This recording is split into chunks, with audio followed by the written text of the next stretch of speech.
وحبیب قلوبنا ابی القاسم محمد صلی اللہ محمد وعلیہ الطیبین الطاہرین المعصومین ولعنۃ اللہ علی اعدائہم اجمعین. اما بعد فقد قال اللہ تعالی فی القرآن المجید بسم اللہ الرحمن الرحیم کنتم خیر امت اخرجت للناس تأمرون بالمعروف وتنہون عن المنکر وتؤمنون باللہ. درود بھیجیں بر محمد و آل محمد، محمد و آل محمد وعجل فرج. گزشتہ 2 ہفتوں سے ہم نے موضوع جس کا انتخاب کیا وہ متقین اور تقوی سے کیا مراد ہے، تقوی کے کیا مراحل ہیں، کیا انسان جو اس دنیا میں خالق کائنات نے جس کو اس دنیا میں بھیجا ہے، کیا یہ تقوی کا جو حکم ہے کہ اہل تقوی میں سے ہو جاؤ، تقوی اختیار کرو، تقوی الہی سے اپنی زندگیوں کو مزین کرو. حتیٰ کہ ہم دیکھتے ہیں کہ ہمارے ائمہ اطہار علیہم السلام جب اس دنیا سے جانے لگتے ہیں تو اپنی وصیت میں فرماتے ہیں اوصیکما، جیسے جناب امیر فرماتے ہیں اوصیکما بتقوی اللہ و نظم امرکم. تو یہ تقوی پر اتنا اصرار، اتنا زور کیوں؟ ایک اور دوسرا یہ کہ جب اتنا اصرار اور تقوی پر اتنا زور ہے، اس کا مطلب یہ ہے کہ مجھ میں اور آپ میں اہل تقوی بننے کی صلاحیت اور قابلیت موجود ہے. صرف اس کو اجاگر کرنا ہے، اس کی طرف متوجہ ہونا ہے. ایسا نہ ہو کہ شیطان ہمیں بہکا دے اور وہ جو خصوصیات اور صفات ہمارے اندر موجود ہیں، جو پوشیدہ ہیں، ان کو فراموش کر کے ہم شیطانی صفات کے پیچھے بھاگنے لگ جائیں. جب انسان کو اندازہ ہو کہ وہ کتنا طاقتور ہے، تب وہ آگے بڑھتا ہے اور اعتماد کے ساتھ اس طاقت سے فائدہ اٹھاتا ہے. لیکن اگر اسی انسان کو یہ باور کرا دیا جائے کہ تمہارے اندر کوئی طاقت موجود نہیں ہے، تو دنیا کا طاقتور ترین انسان بھی ہوگا، اس سے کہو کہ تم وزن اٹھاؤ تو وہ وزن نہیں اٹھا سکے گا، کیونکہ اس کے ذہن سے آپ نے یہ بات ڈال دی ہے. شیطان مسلسل انسان کو یہی بہکا رہا ہے، تقوی اور تم نہیں، یہ تو خاص لوگوں کا کام ہے، یہ تو انبیاء کا کام ہے، یہ تو ائمہ کا کام ہے. کہاں انبیاء، کہاں ائمہ اور کہاں تم؟ ٹھیک ہے، ایک جہت سے یہ بات ٹھیک ہے کہ کہاں ان کا مقام، لیکن ساتھ میں اگر وہ ہمارے لیے رول ماڈل نہ ہوتے، اگر وہ ہمارے لیے الگو اور نمونہ عمل نہ ہوتے، تو کبھی بھی ان کو انبیاء اور ائمہ بنا کر ہمارے لیے بھیجا نہ جاتا، ہمارے لیے پیش نہ کیا جاتا کہ یہ تمہارے لیے نمونہ عمل ہے. اس کا مطلب ہے کہ تمہارے اندر یہ قابلیت اور صلاحیت موجود ہے کہ تم ان کو نمونہ عمل قرار دے کر تم ان کی جو جس طرح وہ چاہ رہے ہیں تقوی کے منازل طے کرو، تم کر سکتے ہو. اب الفاظ کا چناؤ بھی مجھے بڑی دقت کے ساتھ کرنا پڑتا ہے کہ آگے پیچھے الفاظ ہو جائیں تو سننے والے اس کے معنی کو منفی معنوں میں نہ لے جائیں، الٹا جو فائدہ پہنچانے کے بجائے. مثلا بعض اوقات بعض افراد آپ کے الفاظ کی دقت کو جو ہے وہ دیکھ رہے ہوتے ہیں، کہیں الفاظ سے ایسے معنی نہ نکل آئے کہ وہ پھر اس کو پکڑ لیں اور بعد میں آپ کے لیے، آج کے سوشل میڈیا کا دور ہے تو وہ بہت سوچ سمجھ کے بولنا پڑتا ہے. تو وہ سطح، وہ معیار کہ جو ائمہ اور انبیاء علیہم السلام ہم سے توقع رکھ رہے ہیں، اور وہ سطح اور وہ معیار کہ جو خالق کائنات ہم سے توقع رکھ رہا ہے، کم از کم وہ معیار تو ہمیں حاصل کرنا چاہیے. بالفرض اگر آپ اس عقیدے کے قائل ہیں کہ کہاں ائمہ اور کہاں ہم بھی کہتے ہیں کہاں ائمہ اور کہاں ہم، لیکن بالآخر ایک معیار خالق کائنات نے ہمارے لیے معین یا کم از کم ہمارے لیے مہیا کیا ہے کہ تم اس معیار تک تو پہنچ سکتے ہو، تو کم از کم تم اپنی زندگیوں میں اس سطح اور معیار کو تو حاصل کرو۔ ہم اس بحث میں نہیں پڑتے وہ معیار کیا ہے، وہ سطح کیا ہے، وہ خدا جانتا ہے، لیکن تمہارا کام بے عنوان انسان یہ تمہاری ذمہ داری ہے کہ اس معیار اور سطح کو حاصل کرنے کے لیے تگ و دوگ اور کوشش کرو۔ اسی لیے خدا کہتا ہے کہ میرے راہ میں تم ایک قدم بڑھاؤ، تم ایک قدم بڑھاؤ گے میں تمہاری طرف 10 قدم بڑھاؤں گا۔ اور یاد رکھیے گا جب انسان جب قدم بڑھاتا ہے تو وہ انسانی قدم ہوتا ہے، اور جب خدا قدم بڑھاتا ہے تو وہ انسانی قدم نہیں ہوتا، وہ خدائی قدم ہوتے ہیں۔ خدا تیار ہے، خدا آمادہ ہے، خدا تم کو قبول کرنے کے لیے، تمہارے گناہوں کو بخشنے کے لیے، تمہیں اعلیٰ ترین درجے پر فائز کرنے کے لیے آمادہ اور تیار ہے۔ یہی وجہ ہے اللہم صلی علی محمد وعلی محمد۔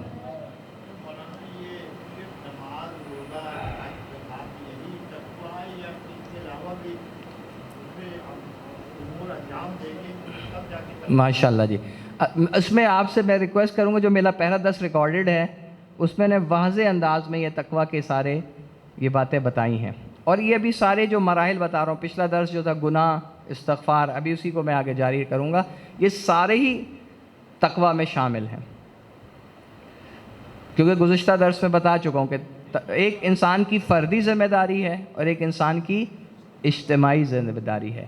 تو تقویٰ جہاں پر فردی ذمہ داری ہے، نماز، روزہ، یہ جاری چیزیں یہ فردی ذمہ داریوں میں سے شمار ہوتے ہیں، تو یہ بھی تقویٰ ہے۔ اچھا اخلاق بھی تقویٰ ہے، اپنے گھر والوں کے ساتھ تمہاری معاشرت کیسی ہے یہ بھی تقویٰ میں آتی ہے، اور معاشرے میں تمہارا کردار اور رول کیسا ہے یہ بھی تقویٰ ہے۔ تقویٰ کا معنی بڑا وسیع اور جو ہے اتنا وسیع مفہوم ہے کہ وہ ساری زندگی کے تمام امور کو اپنے اندر سمیٹتا ہے۔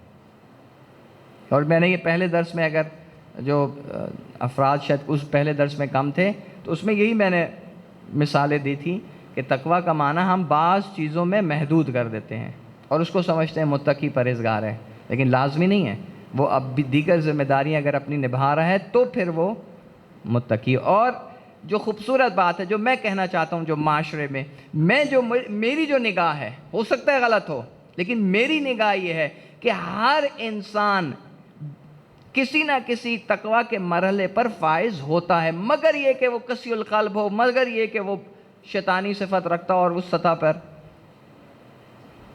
گناہوں میں ڈوبا ہوا ہو۔ لیکن عام معاشرے میں جو افراد ہیں وہ ماشاءاللہ اہل تقویٰ ہوتے ہیں، کسی نہ کسی مرحلے میں، کسی نہ کسی امور میں، بعض چیزوں میں خیال نہیں رکھتے اور بعض چیزوں میں بڑے متقی ہوتے ہیں۔ صرف کیا ہے کہ جن چیزوں میں یعنی اندر تقویٰ ہے اس کو مضبوط کرو، یہ طاقت ہے تمہاری، اس کو مضبوط کرو، اور جن امور کی طرف توجہ نہیں ہے ادھر توجہ دینا شروع کر دو۔ اور یہ تقویٰ دراصل توجہ دینے کا اور حساس ہونے کا نام ہے۔ جس طرح آپ مسجد میں آتے ہوئے حساس ہوتے ہیں کہ ایسا کام نہ کریں کہ اس مسجد کے تقدس کو پامال کریں، یہ بھی تقویٰ کا درجہ ہے۔ حساس ہوتے ہیں یا نہیں ہوتے کہ کوئی ایسا کام اس مسجد میں جب موجود ہے ایسا کام نہ کریں کہ جو مسجد کے تقدس کو پامال کر دے۔ اس فیز میں، اس مرحلے میں آپ متقی ہوتے ہیں، تو یہی جو حالت ہے اب مسجد سے باہر جاتے ہوئے بھی اپنے اوپر طاری کر لیں کہ کوئی ایسا کام باہر جا کر نہ کریں کہ جو خدا کے احکامات کی نافرمانی شمار ہوتا ہوں۔ حساس ہو جائیں، اہل تقویٰ میں سے ہو جائیں گے۔ ہمیں بعض اوقات یعنی خود میرے ذہنوں میں بھی بعض اوقات یہ تصور پہلے ہوتا تھا کہ یہ تقویٰ یہ خاص لوگوں کے لیے احکامات آئے ہیں، نہیں، یہ میرے اور آپ کے لیے، سب کے لیے ہے۔ جو جس سطح پر ہے اس کو اس مرحلے سے آگے بڑھنا ہے۔ گفتار میں تقویٰ، اپنے کردار میں تقویٰ، اپنے اخلاق میں تقویٰ، اپنے امور زندگی میں تقویٰ۔ تمہیں متوجہ ہو، تمہارا خیال ہو، تمہاری توجہ ہو کہ یار جو میں بولنے جا رہا ہوں میرا خدا مجھے دیکھ رہا ہے، تو میں سوچ سمجھ کر بولوں تاکہ میرے بولنے سے خدا ناراض نہ ہو، یہ تقویٰ ہے۔ میں دیکھ رہا ہوں، نگاہ دوڑا رہا ہوں، مجھے خوف ہو کہ بھئی میں ایسی چیز نہ دیکھوں کہ میں جس کو میرے دیکھنے سے خدا ناراض ہو جائے گا، اور میں اپنی نظروں کو اس چیزوں کو دیکھنے سے بچا لوں، تو یہ تقویٰ ہے۔ یعنی ہم کرتے ہیں یہ کام، لیکن جنگ ہوتی ہے۔ اصل مسئلہ کیا ہے؟ جنگ ہے، شیطان ادھر سے کھینچ رہا ہے، انسان کے اندر خدا نے یہ تقویٰ کی صلاحیت رکھتی ہے، وہ اس کو بچا رہی ہے۔ ضمیر، انسان کا ضمیر خدا نے کیوں دیا؟ متوجہ کرتا ہے اس کو، گناہ کر دیا، چپ شروع کر، کیوں کیا؟ غلط کیا، نہیں کرنا چاہیے تھا، بے چین ہو جاتا ہے۔ بعض اوقات ہمیں جب استفتاءات آتے ہیں، میرے پاس سوال آتے ہیں، تو اکثر وہ کیفیت یہی ہوتی ہے کہ گناہ کر دیا ہوتا ہے، اب اس کو اندر سے اس کا ضمیر ملامت کر رہا ہوتا ہے، اب ایسے میں وہ سوال کرتے ہیں، آغا صاحب یہ مسئلہ ہو گیا، اب مجھے کیا کرنا چاہیے؟ پتہ اس کو بھی ہوتا ہے کہ غلطی ہو گئی ہے، لیکن اب اس کا جبران کیسے کیا جائے؟ وہ کس نے بتایا؟ وہ تمہارے ضمیر نے تمہیں بتایا، وہ تمہارے اندر جو تقویٰ الہی کی جو خدا نے بیج تھا تمہارے اندر جو فطرت میں رکھا ہوا ہے، اس فطرت نے تمہیں اس کو متوجہ کیا۔ صرف اس کو مضبوط کرنے کی ضرورت ہے۔ مثال اس کی ایسے دیتا ہوں، دیکھیں اگر ایک چھوٹا بچہ ہے، اس کے اندر یہ قابلیت اور صلاحیت ہوتی ہے کہ بچپن میں اگر وہ سائیکل پر بیٹھے تو وہ سائیکل چلا سکتا ہے بڑے آرام سے، یہ قابلیت اور صلاحیت موجود ہے، لیکن وہ نہیں چلاتا، ایک دفعہ گرتا ہے، ٹھوکر لگ جاتی ہے، چوٹ لگتی ہے، اپنے آپ کو بچا لیتا ہے۔ اب بڑھاپے میں چاہے کہ میں سائیکل چلاؤں، اب نہ ہاتھ میں جان، نہ ٹانگوں میں جان، نہ بیلنس، اب اگر کوشش کرے گا تو وہ سائیکل نہیں چلا سکے گا۔ یا اس کی اور بہتر مثال سوئمنگ کی، بچپن میں ہر انسان میں ہو نہیں سکتا، خدا نے انسان کے اندر یہ توانائی رکھی ہے کہ ہر انسان جو سالم جسم کا مالک ہو، وہ اگر تیرنا سیکھنا چاہے تو وہ تیر سکتا ہے۔ لیکن بہت سارے لوگ ابھی اگر آپ کہیں تو آپ اس سے کہیں جی پانی میں چھلانگ لگاؤ، کہیں گے نہیں مجھے تیرنا نہیں آتا۔ تو کیا اس کا مطلب یہ کہ تمہارے اندر ابھی جو تم تیر نہیں پا رہے ہو، کیا تمہارے اندر قابلیت و صلاحیت موجود نہیں تھی، یا قابلیت و صلاحیت موجود تھی، تم نے اس کو نکھارا نہیں ہے؟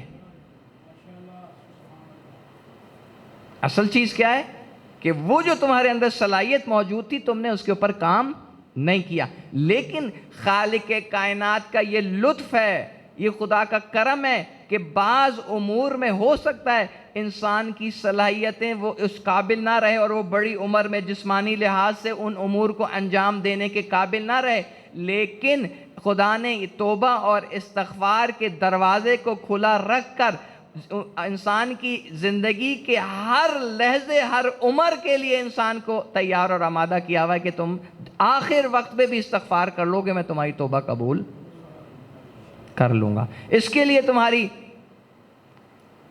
توانائی اور تمہاری صلاحیت جو ہے وہ محدود نہیں کر دی۔ ہاں یہ ٹھیک ہے کہ قرآن نے یہ کہا ہے کہ تم اپنے آپ کو گناہوں میں اتنا آلودہ کر لو یہاں تک کہ خدا تمہارے دلوں پر مہر لگا دے۔ وہ بہت ہی آخری سٹیج ہے، یہ میرے اور آپ کے لیے نہیں ہے، لیکن خدا نے پھر بھی بتا دیا کہ اپنے آپ کو بچانا، اس مرحلے تک لے جانے سے بچانا۔ یہ بڑے بڑے تاریخ میں فرعون آئے، بڑے بڑے نمرود آئے، شداد آئے، یہ وہ لوگ تھے۔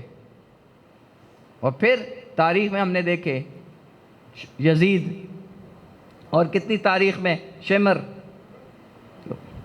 اولیاء خدا ہیں، وقت کے ولی ہیں، لیکن اتنے شقی القلب ہو چکے ہیں کہ اب ان کی واپسی کے راستے بند ہو چکے ہیں۔ لیکن میں اور آپ الحمدللہ، میں خدا کا شکر ہمیں کرنا چاہیے کہ ہمارے لیے وہ ہماری ابھی سٹیج نہیں آئی ہے، دیر نہیں کرنی چاہیے۔ یہ وہ وقت ہے، یہ وہ موقع ہے کہ جب بھی انسان متوجہ ہو جائے، اللہ تعالیٰ عجیب کیسا نظام ہے اس کا، کہتا ہے کہ جی روزے رکھو، 30 روزے رکھو، تمہارے سارے گناہ میں معاف کر دیتا ہوں۔ میں نے ابھی روایت سنائی تھی پہلے، حج پہ جاؤ، میدان عرفہ میں جاؤ، میدان عرفہ میں سارے گناہ تمہارے جھاڑ دیں. بہانے سے انسان کو پھر موقع دیتا ہے. انسان اپنے آپ کو آلودہ کرتا ہے، پھر دیتا ہے جاؤ نہا لو صاف ستھرے ہو جاؤ، پھر آلودہ ہوتا ہے، پھر جاؤ نہا لو صاف ستھرے ہو جاؤ، پھر گناہوں سے آلودہ ہوتا ہے، پھر کہتا ہے بہانے سے یہ دعا پڑھ لو، یہ نماز پڑھ لو، یہ روزہ رکھ لو، یوں کر لو، تمہارے گناہوں کو میں معاف کر دوں گا. کیوں؟ اصالت کیا ہے؟ اصالت یہ ہے کہ خدا مجھے اور آپ کو چاہتا ہے کہ ہم بخشے جائیں. خدا کی ساری کوشش اور ایفرٹ، تبھی اس نے انبیاء اور ائمہ کو ہمارے لیے بھیجا، تبھی یہ ہمارے لیے نمونہ عمل بنا کے بھیجے کہ دیکھو تمہارے لیے ان کے مطابق جس طرح انہوں نے زندگی گزاری ہے اور ان کے جو مصائب تھے، مشکلات تھی، تم صرف ان کو تصور بھی نہیں کر سکتے، تم سن سکتے ہو. اب امام حسین علیہ السلام کے اللہم صلی علی محمد وعلی محمد، ان کے مصائب اور ان کی جو مشکلات تھی تم سن سکتے ہو، لیکن تمہارے اندر وہ توان نہیں ہے کہ تم درک کر سکو. چھوٹی بات نہیں ہے. آنکھوں کے سامنے کیا صبر ہو، کیا استقامت، کیا حوصلہ. سب بچپن سے ہم ان کے مصائب اور مشکلات سنتے آ رہے ہیں، اور یہ وہی چیز ہے، یہی وہ مصائب ہیں اہل بیت علیہم السلام کے کہ جو ہمیں زندگی میں سخت سے سخت مشکل ترین مرحلے میں بھی آ جائے تو ہمیں حوصلہ دیتے ہیں، ہمت دیتے ہیں، نا امید نہیں ہونے دیتے. اصل تو یہ تھا کہ ان کے ذریعے سے ہم نا امید نہ ہوں، آخر وقت تک اپنی جو ذمہ داری ہے اس کو ادا کرتے رہیں. بس یہ جو احساس آپ کے اندر پیدا ہو جائے کہ آخر وقت تک چاہے سخت ترین حالات بھی زندگی کے ہوں، مجھے وہی کرنا ہے جو میرا وظیفہ ہے. یہ ہے تقویٰ، جو آپ نے سیکھنا ہے، جس کی بار بار پریکٹس کرنی ہے، جس کی آپ نے کوشش کرنی ہے. اسی لیے قرآن میں یہ جو میں جس آیت کا آپ کو حوالہ دیا تھا، بسم اللہ الرحمن الرحیم، وَسَارِعُوا إِلَىٰ مَغْفِرَةٍ مِّن رَبِّكُمْ، بھاگو دوڑو، سرعت لو، سبقت لو، انتظار نہ کرو، بیٹھے نہ رہو.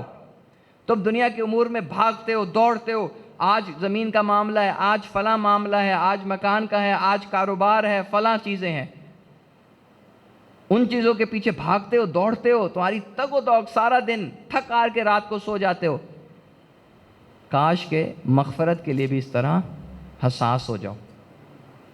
جہاں غلطی کی، جہاں گناہ کی، آگے چل کے پڑھیں گے جو اہل تقویٰ لوگوں، ان سے بھی گناہ ہوتے ہیں، اہل تقویٰ لوگوں سے بھی گناہ ہوتے ہیں. لیکن فرق کیا ہے؟ فرق یہ کہ جو استغفار کر لے وہ اہل تقویٰ میں سے ہے، اور جو استغفار نہ کرے وہ اس کا مطلب ہے یہ جو موقع تھا متقی بننے کا تم نے اپنے ہاتھ سے گنوا دیا.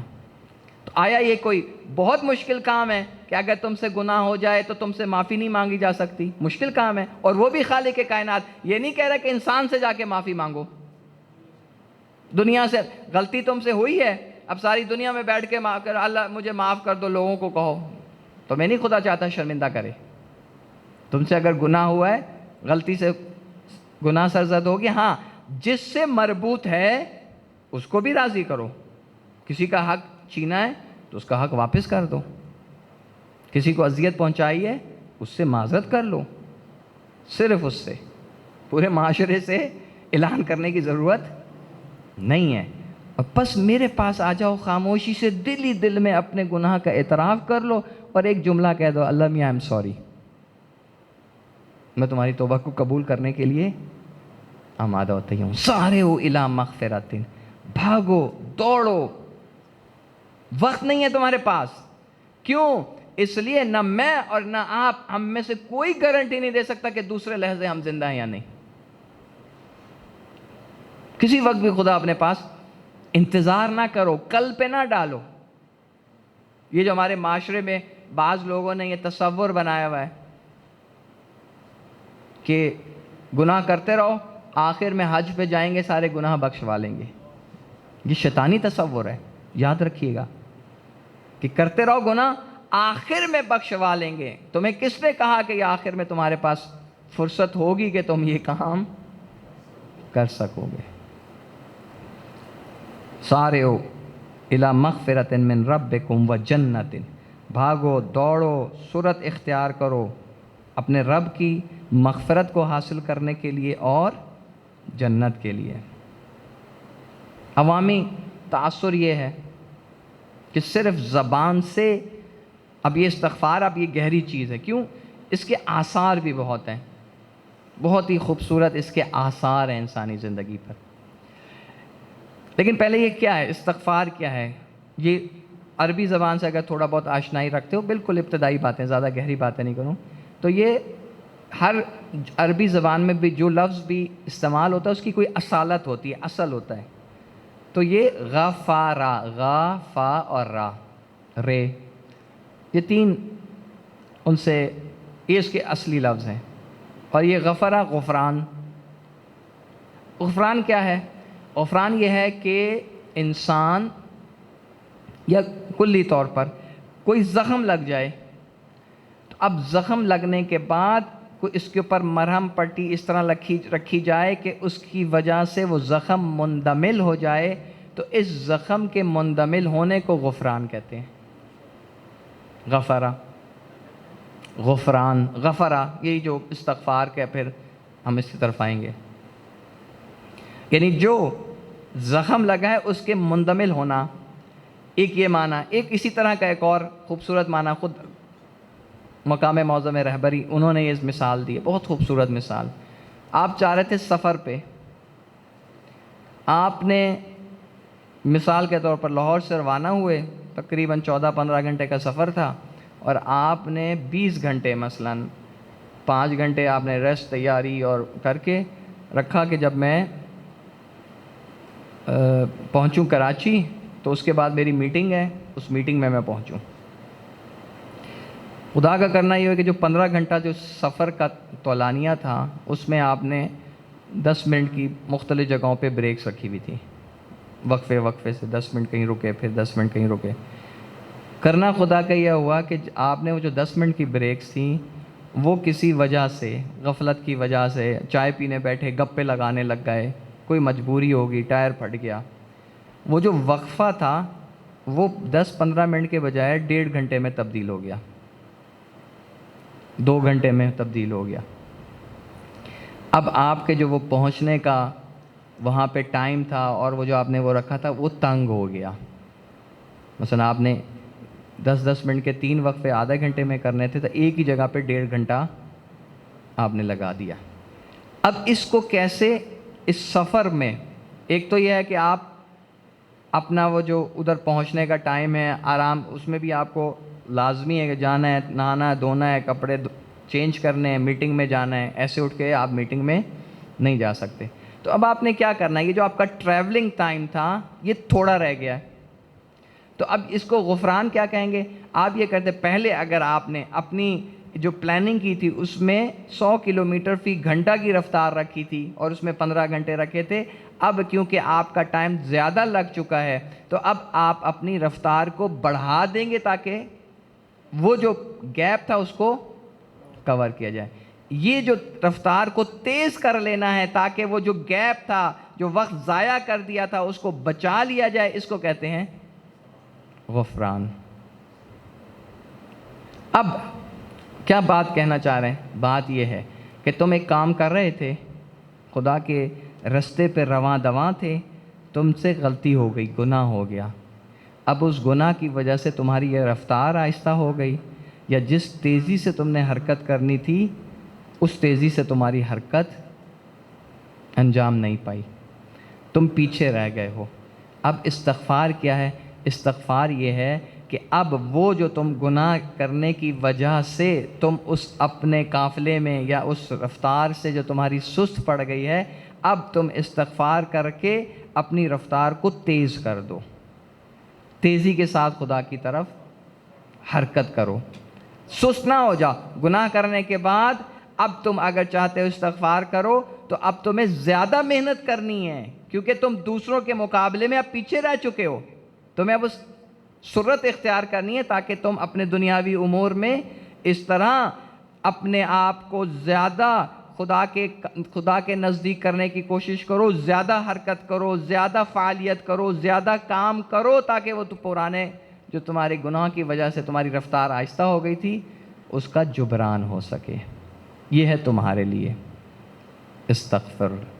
اور خدا کے لیے جب ہم کہتے ہیں استغفار، یعنی خدا سے جب ہم طلب کرتے ہیں کہ خدا میں تجھ سے غفران طلب کرتا ہوں، وہ یہ ہے کہ کچھ امور ایسے ہیں کہ جن کا تعلق میری توان سے ہے، تو جن کا تعلق میری توان سے ہے وہ میں انجام دوں گا، اور جن چیزوں کا اس کا جو ازالہ کرنے کے لیے وہ جو زخم اگر لگ گیا ہے، یا وہ ایسی چیزیں کہ جو میرے اختیار میں نہیں ہیں، اب خداوند متعال سے میں خصوصی توجہ کر رہا ہوں کہ ان کمیوں کو خدا پورا کر دے۔ مثال کے طور پر زخم لگا ہے، اب جب انسانی جسم پہ زخم لگا ہے تو اب زخم پہ ایک مرہم لگانے کی ضرورت ہے۔ مرہم کے ساتھ اس مرہم کو، یہ انسانی عمل ہے، مرہم کس نے لگانا ہے؟ انسان نے، اور اس زخم کو مندمل کس نے کرنا ہے؟ خدا نے۔ شفا کس نے دینی ہے؟ خدا نے۔ پس تم اگر استغفار کر رہے ہو، یعنی تم وہ زخم رکھنا جو ہے، وہ والا عمل جو تمہارے ذمہ ہے تم انجام دو، اس زخم کو مندمل کرنا میرا کام ہے، وہ میں انجام دوں گا۔ لیکن اگر تم اپنی روح کو تم نے زخم لگایا ہے، روح کو زخم لگانے کے بعد اس کے اوپر اگر تم نے مرہم رکھنے والا کام نہیں کیا، تو پھر میں بھی جو میں نے اس روح کا زخم کو مندمل کرنا تھا وہ میں نہیں کروں گا۔ جی بسم اللہ۔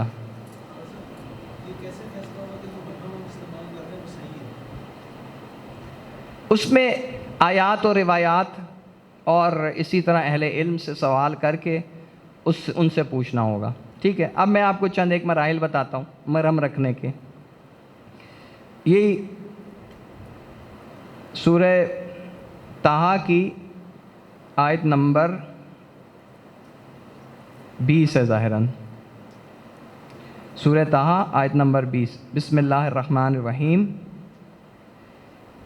سورہ طٰہٰ کی آیت نمبر 82، سورہ طٰہٰ کی آیت نمبر 82۔ بسم اللہ الرحمن الرحیم، وَإِنِّي لَغَفَّارٌ، خدا کہتے ہیں کہ میں خوب بخشنے والا ہوں، لمن، لیکن کس کو بخشنے والا ہوں؟ کس کی استغفار کرنے والا ہوں؟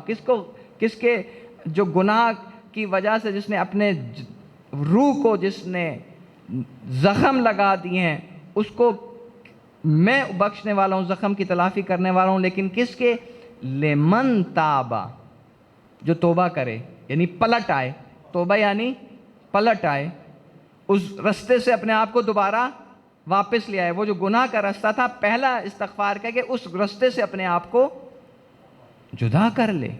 وہ جو گناہ کیا تھا، خدا نہ خواستہ، مثال کے طور پر موبائل دیکھ رہا تھا، موبائل دیکھتے دیکھتے کوئی ایسی ویڈیو آ گئی، پکچر آ گئی، دیکھنا شروع کر دیا، خدا یاد آیا، توبہ، فوراً موبائل کو بند کروں، اب وہ دوبارہ ویڈیو نہ دیکھوں، اب اس ویڈیو سے اپنی نظریں چرا لوں۔ یا میں ایسا کاروبار کر رہا تھا جس میں لوگوں کو دھوکہ دے رہا تھا، چھوڑ دوں وہ کاروبار، یا دھوکہ دینا چھوڑ دوں۔ یہ پہلا ہے، وَلِمَن تَابَ وَآمَنَ، اور پھر ایمان رکھے خدا کے اوپر کہ خالق کائنات، میں جو تو نے وعدہ کیا ہے وہ یقین ہے کہ تو اپنا وعدہ پورے کرنے والا ہے۔ یہ جو میں کام کرنے جا رہا ہوں مجھے ایمان ہونا چاہیے، یقین ہونا چاہیے کہ اگر میں یہ کام کروں گا، توبہ کروں گا، تو خدا بھی قبول کر لے گا، شک و شبے میں نہیں رہے۔ وَآمَنَ، اور خدا کے اوپر ایمان لائے،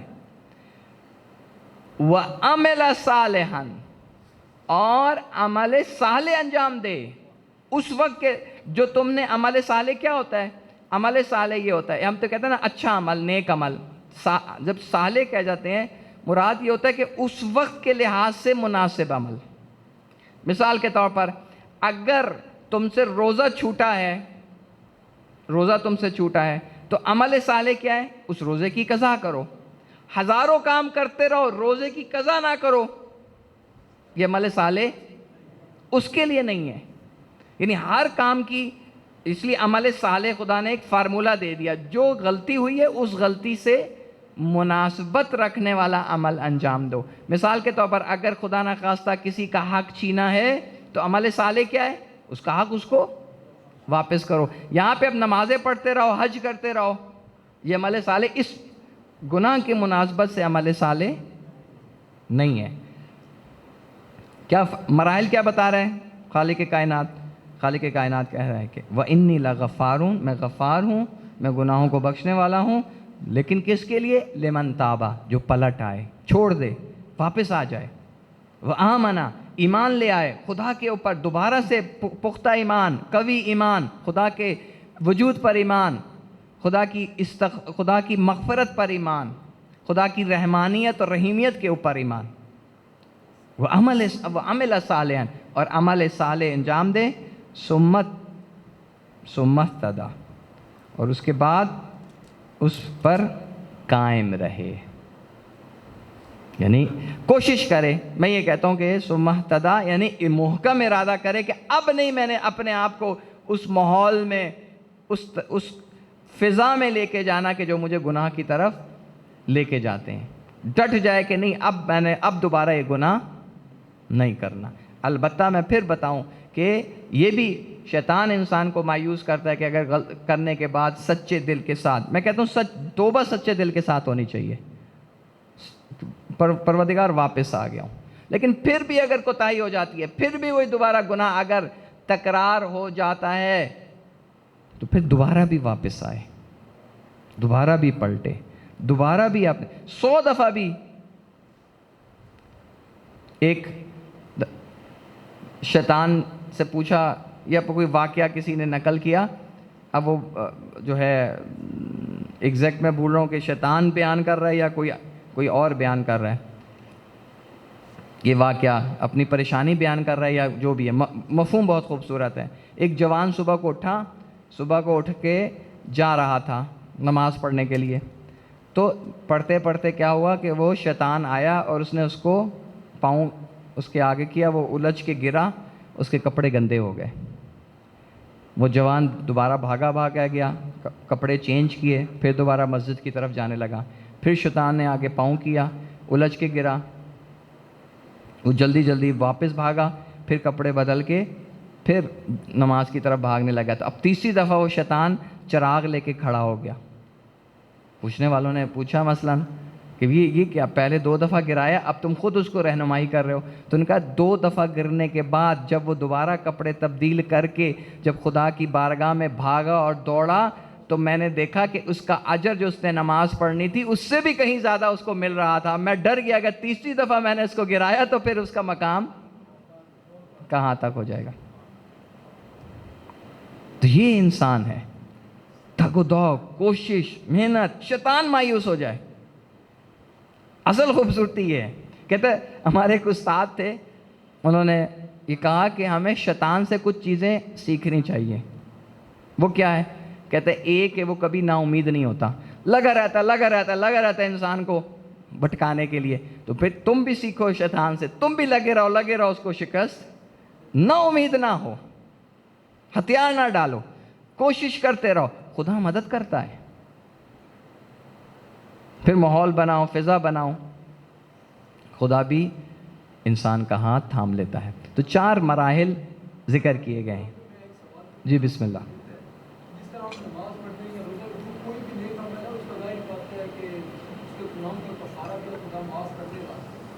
یہاں پہ یہ سوال آئے گا کہ آیا اگر میں نے نماز پڑھی ہے تو میں گناہ مثال کے طور پر میں نے کوئی جھوٹ بولنے کی وجہ سے 2 مومنوں میں لڑائی ہوئی، اب میں پڑھ نماز میرا اللہ میں نے جھوٹ بولا تھا، میرا اللہ مجھے معاف کر۔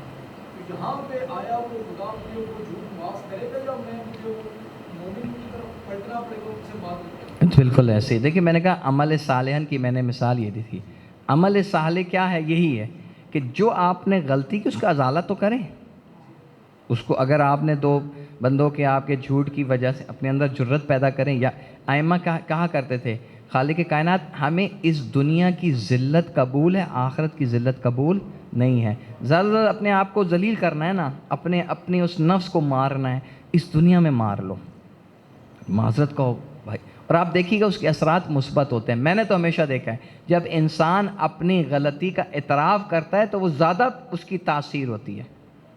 اور وہ پھر بھی ایک اور کھل کے خدا معاف نہیں کرے گا. جب کوئی بھی حقوق العباد کے ساتھ اگر کوئی چیز ایسی ہوگی تو خدا معاف بالکل ایسی ہے، بالکل ایسی ہے. دیکھیے جب تک وہ عمل صالح، میں یہ مراحل جو بتا رہا ہوں، یہ مراحل میں نے کہا ہے کہ آپ کو یہ مراحل طے کرنے ہیں. لیکن دیکھیں آپ نے کسی کے پاس جا کے اس کو پہلے کرنے سے پہلے آپ نے خدا سے تو ایگریمنٹ کرنا ہے کہ خدا میں معاف چاہتا ہوں، میں اب شرمندہ ہوں.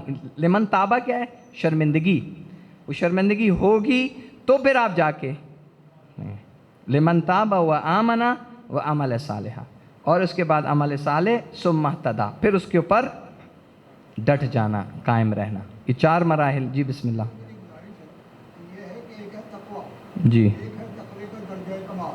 جی تو اس پرآشور دور میں جب کہ طلب معاش کی دوڑ لگی ہوئی ہے، تقویٰ کو اٹین کیا جا سکتا ہے تو درجہ کمال تک کیسے پہنچے؟ دیکھیں یہی ساری جو گفتگو ہے، یہ سارے جو میں انشاءاللہ آپ کے سامنے بیان کروں گا، یہ ساری چیزیں اگر آپ دیکھیں، ہم یہ بھی تصور نہ کریں کہ ایک محفل میں ہم کمال حاصل کر لیں.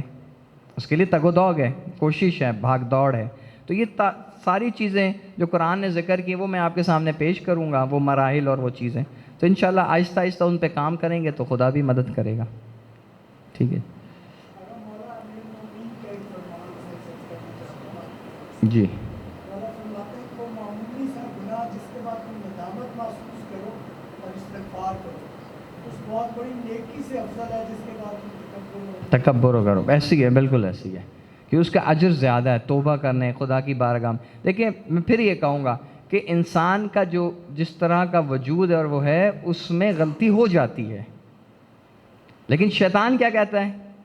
یا تم تو گئے، ختم ہو گئے، برباد ہو گئے، اب تم کسی قابل نہیں رہے. اور تمہارے اعتماد کو، تمہارے اندر جو تمہاری 10 خوبیاں تھیں ان کو بھی وہ، اس کا نتیجہ کیا ہوتا ہے؟ جب انسان نا امید ہوتا ہے پھر اگلے وہ سٹیپ اٹھاتا ہے جو نا امیدی والے ہوتے ہیں، جو مایوسی والے ہوتے ہیں، ان کو اور اگلے اس میں پھنساتا چلا جاتا ہے. تو خدا کہتے ہیں نہیں، کوئی بات نہیں، جتنے بھی تم گناہ کرو اگر خالصتاً توبہ کر لو گے اور توبہ میں مراحل طے کرو گے، یعنی وہ جو جیسے انہوں نے کہا کہ جو حقوق العباد ہیں ان کا ازالہ بھی کرو، جبران بھی کرو، مگر یہ کہ اب تمہارے اختیار اور توان میں نہیں رہا ہے، وہ ایک آخری مرحلہ ہے، اس سے بچو. اس سے پہلے تو مثلا تم نے اپنے والدین کے ساتھ گستاخی کی، نافرمانی کی، خدا نہ کرے کہ والدین تم سے اس دنیا سے چلے گئے اور تمہیں ان سے معافی کا موقع نہ ملا ہو. اس سے بچنا ہے، اس سے پہلے تم نے معافی مانگنی ہے تاکہ وہ اس عذاب سے تم بچ سکو. یقیناً توبہ کرو گے، استغفار کرو گے، وہ عذاب میں کمی ہوگی، لیکن وہ جو والد معاف کیے بغیر اس دنیا سے چلے گئے اس کا بھی تمہیں ازالہ بھگتنا پڑے گا. انشاءاللہ خالق کائنات سے دعا گو ہیں کہ خالق کائنات ہمیں استغفار کا معنی اور اپنی زندگیوں میں بہترین انداز میں اپنے گناہوں کی مغفرت طلب کرنے کی توفیق عطا فرمائے. پروردگار جب ہم تو خدا سے اپنے گناہوں کی مغفرت جب طلب کر لیں اور خدا ہمیں معاف کر دے تو پھر ہمیں ثابت قدم رہنے کی توفیق عطا فرما. پروردگار ہماری تمام مشکلات کو آسان فرما، ہم سب کی توفیقات خیر میں اضافہ فرما، ہم سب کی مشکلات کو آسان فرما. پروردگار بحق محمد والے محمد جو پریشان حال ان کی پریشانیوں کو دور فرما، جو مریض ان کو شفا کامل و عجل عطا فرما. پروردگار ہمارے محبوب امام کا ظہور جلد از جلد فرما، ہمیں ان کے اعوان و انصار میں سے قرار دے. پروردگار بحق محمد و آل محمد ہمارے تمام گناہ کبیرہ صغیرہ کو معاف فرما. ہمارے مرحومین جو اس دنیا سے جا چکے ان کے تمام گناہ کبیرہ صغیرہ کو معاف فرما، ان کو اعلیٰ علیین میں جگہ عطا فرما. مملکت خدا داد پاکستان کو اپنے حفظ و مان میں رکھ.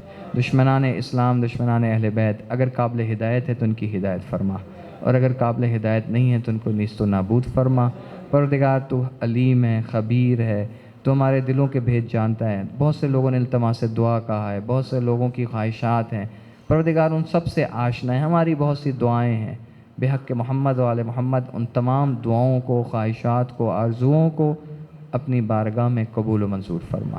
ربنا تقبل منا انک انت السمیع العلیم. بحق محمد و آل طیبین الطاہرین المعصومین. اپنی اپنی دعاؤں کی قبولیت کے لیے درود بھیجیں گے پر محمد و آل محمد.